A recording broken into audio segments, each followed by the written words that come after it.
정말 이 국민 통합이 되려면 거짓말, 사기꾼들이 없어져야 됩니다. 두 번째로 부정부패한 사람이 없어야 국민 통합이 되지 않겠습니까? 그런데 어떻습니까? 지금 자기가 공직선거법에 허위사실 유포죄로 대법원에서 파기환송 취지로 유죄 취지로 파기환송을 하니까 이 대법원장을 완전히 청문회를 하겠다, 탄핵을 하겠다, 대법관을 100명을 뽑겠다 이런 식으로 마음대로 대법원까지도 자기 마음대로 하려고 합니다. 그리고 또 헌법재판소에서 4심까지도 이 대법원 재판을 다시 하도록 이렇게 하려고 하고 있습니다. 그런데 이 본인 이재명 후보 자신은 5개나 재판을 받고 있습니다.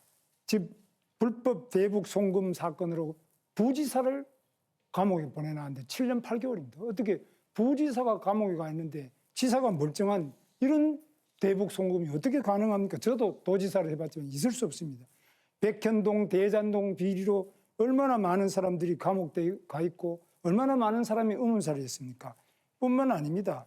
지금 그 측근들이 이렇게 어렵지만 나머지 다른 사람들도 전부 어려움 처해인데 이 거짓말과 부패를 뿌리 뽑는 것이 가지고 국민 통합의 첫걸음이 안 되겠습니까? 윤석열 극우 내란 세력, 진실을 망상으로 덮어버리려는 음모론, 이것부터 척결하는 것이 사회 통합의 시작입니다. 국민 여러분, 정치판을 갈아엎어 주십시오. 이번 대선에서 극우 세력을 퇴출시키고 진보정당 민주노동당과 중도보수 민주당이 경쟁하는 새로운 정치판으로 교체해 주십시오. 불평등은 모든 사회악의 뿌리입니다. 얼마 전 선종하신 프란체스코 교황의 말씀입니다. 불평등이 차별을 낳고 차별은 배제로 이어졌습니다. 저 건영국은 사회 통합을 위해 3가지를 약속합니다. 첫째, 불안정, 무권리, 저임금 노동자 1,300만 명 권리 보장으로 불평등 해소의 전환점을 만들겠습니다. 둘째, 부자 감세 원상복구, 불로소득 과세, 부자 증세를 통해 부의 재분배를 이루겠습니다. 셋째, 포괄적 차별금지법을 제정해 차별 없는 나라, 여성과 소수자들이 혐오로부터 안전한 사회를 만들겠습니다. 이것이 진정한 사회 통합의 출발점이자 국민 모두의 삶을 하나로 묶는 힘입니다. 저 권영국이 끝까지 책임지도록 하겠습니다. 국민 여러분, 함께해 주십시오. 우리의 삶은 우리의 힘으로 함께 만들어가는 것입니다. GPU 한 장 가격이 5천만 원 정도 합니다. 그런데 원가만 따져보면은 120원이라고 하는 사람도 있을 겁니다. 반도체가 모래에 있는 성분에서 나오니까요. 이걸 두고 GPU 원가는 120원이라고 하면 농담이지만 그것을 근거로 대기업이 폭리를 취하니까 이윤을 빼앗아서 국민에게 나눠주자라고 하면 선동이 됩니다. 여기에 원가는 원두값의 줄임말 같은 억지 해석과 문자폭탄이 따라붙으면 정치는 증오의 도구가 되는 겁니다.